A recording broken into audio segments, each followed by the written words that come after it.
Here is the top story today, Game 3 of the College Baseball World Series. Last night, or yesterday afternoon, Tennessee was down 1-0. They came back. Here's a couple of 3 consecutive tweets on it. One, tonight, Texas A&M is going to start Justin Lampkin. They also have Stewart and Eschenbeck. He'll be available. The question was about whether they should have thrown Eschenbeck yesterday when they were up 1-0. And, in fact, we have Travis Brown, who covers A&M today, at 4 o'clock. One note Schlossnagle did make was that we get to play tomorrow when he was asked in the postgame, not that we have to play. Yeah, I feel like my microphone's a little bit too low. Kyle Visson and a couple others are bringing that up on the show. And then here's also the comment from Kirk Bowles, who retired from the Austin American-Statesman, now is a member of the Houston Chronicle, and today has this story that David Pierce, their baseball coach, fired after 8 years. Both basically had a conversation after their loss in College Station that knocked them out against, I think it was Louisiana. And so that will fire up a lot of speculation, including there's even thoughts about one of the 2 head coaches at TCU or Tennessee possibly being in that mix. You mean A&M as Jim Schlossnagle there and Tony Vitello at Tennessee? They're not going to Texas. Like, they're in the College World Series final today. This isn't a Coastal Carolina coach who fought his way up. This is something completely different. So I don't think even those guys are going to Texas. Texas fans need to be realistic about who it is. They're going to get probably a really good, highly rated coach, but they're not going to pluck Schloss or Vitello at all.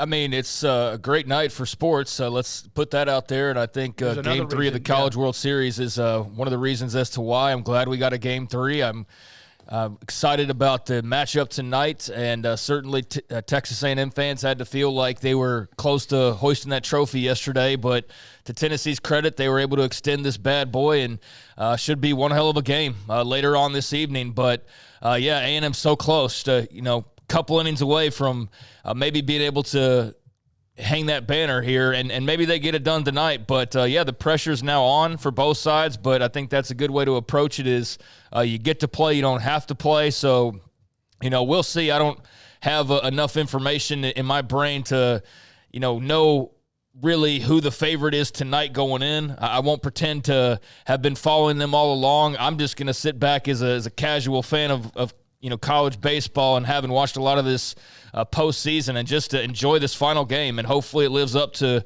the way the postseason has kind of gone up until this point. But, beyond that, as far as the Texas situation, I do think the timing is funny to announce it on the final day of the season. I suppose that's just you being very antsy to get that out there because the season will be over tonight, and tomorrow we'll probably know who the Texas baseball coach is. So I think they're preparing us for that. This is not a shocker. I think maybe the fact that it's taken this long to announce that David Pierce was gone is maybe the surprising thing. At this point, you thought, well, maybe they're going to hang on to him because they haven't announced anybody. Then again, you're waiting for schools to finish. So is it one of the 2 head coaches? I don't think so. Vitello's very well taken care of at Tennessee. That move wouldn't make a lot of sense, nor would it make a lot of sense for Schlossnagle. The only thing that makes you go, with Schlossnagle is just Chris Del Conte and the relationship there. But beyond that, it's not like Texas has more money that they're just going to money whip this guy as compared to what they could do with a lot of other schools. A&M's got money too. They've got the park. They've got the resources. They've got the tradition. They're in the SEC. So all those things, yeah, you wouldn't think it was either of those 2 guys, but that's not going to stop, as it hasn't today, a lot of Texas fans from having fun and rattling cages ahead of a big game tonight for both sides. Yeah, and I think that because of A&M, it means so much to them. They haven't won a major championship. They've won women's basketball, tennis, whatever else, but football since 1930, never men's basketball. This is such a big day. And some of them are probably waiting for the meteor to drop. I mean, that's yeah. But the first most important thing is try to win tonight and celebrate by beating Tennessee, 2 of the top teams from pretty much start to finish this year. I would say these are the 2 best teams the whole year, consistently. A&M was the number 3 overall seed. Tennessee's the number 1 overall seed. And A&M had a little bit of a dry spell towards the latter part of the season that I think, has hurt their, instead of being the number 2 seed, they were number 3. But I do think consistently all year long, these have been the best 2 teams. And A&M is doing this without their best player, Braden Montgomery, hurt his ankle in the Supers. And so he's not there. So it shows how deep that they are. Tennessee's offense is fantastic. They got a gift win in their first game. Just thought I would slide that in. So otherwise, they're still great. Their offense is unreal. Their pitching is really good considering they don't have a true ace. They kind of just bullpen game it almost every time out. Well, that Tony guy who came in the bullpen yesterday was fantastic. Yeah, Aaron Combs, he was really good. Yeah, so there we are with that. Tonight, just after 6 o'clock, it is Game 3, winner-take-all, Texas A&M and Tennessee. Neither have won a national championship in baseball. In fact, for Tennessee, that's a stat for the beginning. It's the first time they've been back to the World Series since 1951. All right, so we're going to hear from Brent Brennan, the head coach at Arizona, here momentarily. Also, Olympian, 3-time gold medalist Jeremy Warner, and thoughts on the U.S. Olympic trials, including the 16-year-old who qualified for the Olympic team, Quincy Wilson, his thoughts on Sha'Carri Richardson, Noah Lyles, and a few others. He's near the end of the show. We also check in today with BYU in Cincinnati. So we have a loaded show, plus Travis Brown from Omaha today in the 4 o'clock hour. Also, I thought I saw, this is an interesting note, on the transfer portal. Lane Kiffin can sometimes be a troll. He can do a lot of things. But here's a note from Lane Kiffin. He said this prior to this tweet. It might benefit us more than anybody else in America. Talking about the transfer portal. That's how bad I'm telling you this is. The current system probably benefits us as much as any school in America. And I'm telling you, it's a horrible system. So what does that tell you? Well, I mean, he even proposes in the same article that they need to, make it more like professional sports, because if you're paying people, then it's professional sports, right? I mean, the whole old school definition of amateur versus professional was amateurs don't get paid and professionals do, right? So now if you're paying them, they're professional athletes and their amateur status ends once they come to college in pretty much every single sport now, because every single sport has the ability to get paid. So in football and basketball in particular, where the transfer portal runs wild and it's open multiple times out of the year, probably just to be easier for everybody involved, there needs to be some contractual reining in and things like that. And I think that's where we're eventually headed. And like you said, it works out better for them, but I guarantee you his life will be easier if every time a kid goes in the portal, whether it's from Ole Miss or potentially coming to Ole Miss, that everybody on the staff or wherever, it doesn't have to scramble. Yeah, I mean, I'm pretty sick of hearing about, complaints about the transfer portal, because it's just, it's something that's not changing very quickly, at least. And so they just kind of get tired of hearing about the complaints. But, yeah, to his point, when somebody who actually benefits from it's talking about how much it sucks, I think that tells you. Here's the thing. I know it sucks.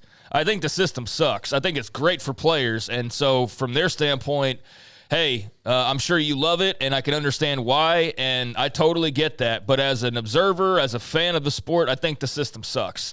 So I can only imagine how most head coaches feel, even if they are getting their way most of the time. So, yeah, I think we all agree there's got to be a better way. We all understand that there's reasons as to why there's not a better way, like the legality of some of this, the lack of power of the NCAA to do much of anything about it. And quite frankly, I think there's a lot of people who don't want it to change because they do benefit so much from it. They don't want it to be an even playing field where everybody has the same opportunity. So I think that, as much as he may hate it, Lane Kiffin also probably loves the advantage that he has in the transfer portal. And so I don't know if he's out on an island by himself and others would feel differently because they want to, maintain that advantage. But then again, as a head coach of an SEC institution with a little bit of history, he's always going to have an advantage regardless of the transfer portal over a lot of the other schools out there nationally. So I appreciate him being honest about it. He's like the 1,000th coach that sounded off on it, so that's why it's just kind of fallen on deaf ears at this point. But I agree with him, and I think we all wish it was a little bit tidier and a little bit more of a sturdy foundation that we were, moving on along here with these transfer additions, subtractions, movements, what have you. But, it is what it is, and I don't know when it's going to change for the better, but I do look forward to that day. I bring that up also before we get to Brent Brennan. Here is Phil Steele's College Football Magazine. As a member of the Football Writers Association of America, I get a couple of these. Paul, you get one, I would think, as a member of the FWAA as well. Can you imagine doing this magazine with thousands of names and also having to make sure up until the time you print that you've checked every box when it comes to the transfer portal? I don't get many of the summer magazines anymore. I get Dave Campbell's for Texas high school football, and I get this one sent to me because by the time you get them, most of the time they're outdated. Of course, he has so much more than just the roster names that he has within his magazine, but that is out on your newsstands very soon. You guys were on vacation, I think, last year when we got Phil Steele on the show, or one of you was, and I had recorded earlier. And I remember asking him, like, how do you do it now? Because before you could, kind of April 1st sign off and be like, okay, I've got everything. I've talked to every coach, and then, after, April 20th, when all the spring games are done, then you kind of put a bow on things. You're, okay, well, this guy's going to be the starting quarterback, or I'll adjust this depth chart. And then when May 1st, when you go to print with it, you don't have to worry about things now. I mean, May 1st, you're still in the throes of the transfer portal, and there could be some pretty big guys switching teams. And he said, yeah, it's a lot harder, but of course now he has a much bigger staff than he used to, so it's a little bit easier. Yeah, I mean, it's exciting to get him, but that does take away some of it. I can't imagine being in his and other people's shoes that are similar, that have to try and keep that as accurate as possible up to the last minute, knowing full well that the moment they press send, that there's some other just random player on some random team that's decided he's now entering the transfer portal. And I think that's not all of what Lane Kiffin was talking about, obviously, but that's some of it. It's just the lack of knowing who's on your team at any given point in the year.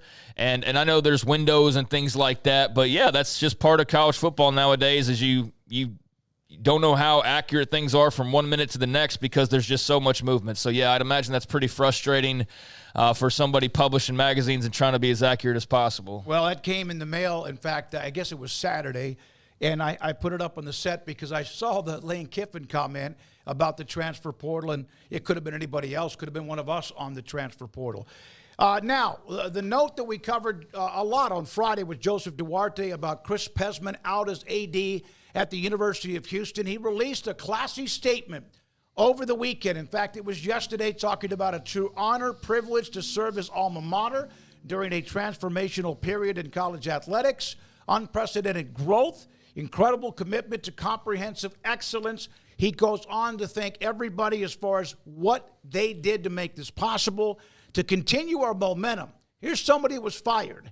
We must rally together and remain true to our values and our commitments. I will forever be grateful to President Couture, Tillman Fertitta, the Board of Regents, an opportunity to serve as Director of Athletics, and I move forward confident that we are in a better place. I don't like that he's gone because we liked him, but if he's happy, then that's great, and he'll be successful in whatever his next step is, whether that's an athletic director again or some other walk of life. He's he's a get it done kind of a guy, but it is surprising to me that you would move on from an athletic director after you just had him hire a football coach in Willie Fritz. Like, that to me is a little strange. Yeah, that was pretty surprising news. I don't know. I saw some Houston people that didn't seem to be so shocked by it, but I certainly was. Coming back from funeral, just saw that alert pop up and thought, whoa, that's interesting.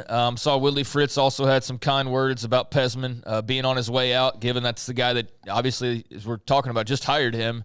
So, yeah, I mean, fundraising was cited as a big issue, right? And that's the story of college football these days is – and really, it was before, too. It was all about money. It was all about fundraising and bleeding your donors dry and trying to get the money for this next facility or this next thing. Now it's all about, we still need the facilities and stuff, but really we need that. But more than anything, we need to, pay the players. And so there's going to be some athletic departments that are squeezed a little tighter than others, have a more difficult time doing that for various reasons, just size, the types of donors they have and whatnot. But it's very clear from the messaging that Houston needs a I don't know, somebody like Jeremiah Dickey that can raise money, that is very good at raising money. I think that was the clear message in the release and how all that went down. So I think we'll see a type of person like that in charge next at Houston, who's good with going to the donors and rattling cages and getting all the pennies out of the wallets that they possibly can to try and keep Houston as competitive as possible. And I understand that. I think it sucks. We like Chris Presman, as you said, but that's the nature of the business nowadays, and I can't fault Houston for feeling like they needed to make a move if they felt like they needed to make a move. Well, one of the things that was brought up, and Joseph Duarte on Friday, we had him on, he brought this up, and Craig, you mentioned others were reporting this, was that there was a little frustration about trying to get more money into the University of Houston athletic department system. This guy helped them get through an amazing time. The other part of it that was interesting when Duarte said this is that the timing of Dana Holgerson's firing kind of set some people off a little bit. But Chris Pesman, the ultimate team guy, Letterman, alum, and now former athletic director, also saying, hey, I'm okay. Basically, let's move on. It's about the University of Houston moving forward, and so we will see what happens with that. Hey, by the way, at 3:40 today, Darren Heitner will join us as we wait for Brent Brennan at Arizona. He'll join us today at 3:40 on his way to Game 7 of the Stanley Cup playoffs. It has been since 1942 that any major sport has had a team one time be down 0-3, come back to win the series. Toronto Maple Leafs in 1942 in a championship, like for the World Championship setting, and we'll see what happens tonight in Miami. And there were only 8 teams in 1942, right? In the NHL? Was that the original 8? Right, yeah. Yeah, so, yeah. And probably feels like to Canada that's the last time they won a Stanley Cup. The last time they won was 31 years ago. Yeah, 31 years ago with the Canadians. I don't think that Canada, like, as a whole, like, there's not Canadians fans rooting for Edmonton, but maybe they'll feel like there's some sort of relief that all these cities like Tampa and Dallas and I mean, Denver's, there's snow there, so, that's kind of a hockey town. But even still, like, all those cities get to hoist Stanley Cup trophies, and Vancouver and Toronto and Montreal and places that Winnipeg that wake up in the morning and think about hockey and go to sleep and think about hockey don't actually get to see the Stanley Cup in person anymore. So maybe that'll be a relief for them. We'll see. Florida has collapsed. The goalie play, especially over the last 3 games, really collapsed. So it's been surprising. During that 42-43, they had 6 teams. So, yeah, I guess the original 6, what have you, were who was playing then. So, yeah, it's a much different landscape now when you got franchises in places like Las Vegas, for example. But Edmonton won it back in 2006, so it's not like we're talking about a 100-year drought or something along those lines for Canada, but it has been a while. And I'm kind of rooting for Edmonton just to see them pull off the comeback, pull off the 3, the 3 down and come back to win this thing. I think would be pretty spectacular. So if they can pull that off, that would be amazing. And certainly it's been just a crazy couple of games watching them fight back and just seeing that home crowd this last game and knowing that they had now evened the series and feeling that pressure shift to Florida. It's just very interesting to watch. And so you can imagine Florida with the home ice tonight, but the pressure there, it feels like it's all on their shoulders. Being at home, haven't had the lead. So, we'll see how much that home crowd benefits them, but Edmonton's got to definitely feel like they're maybe the team of destiny here, and they certainly are the ones with the hot hand right now. So, yeah, that's going to be a crazy game. We got that in the college baseball final tonight. Winner take all on both. That's going to be amazing TV for everybody to watch tonight. Brent Brenham is at 5:15 here. Edmonton lost in 06, by the way. They lost to Carolina in 06. But it has been they've stormed back. They can score a lot of goals, as the Stars found out. So Brent Brennan will be at a couple of hours. Go ahead. So the Oilers in 90 was when their last Stanley Cup. Well, yeah, they appeared in 2006. So, and Brent Brennan's also not joining us. Okay. Yeah, well, I mean, we need to notify our audience, including ourselves too. It's going to be in a couple of hours. We will do that.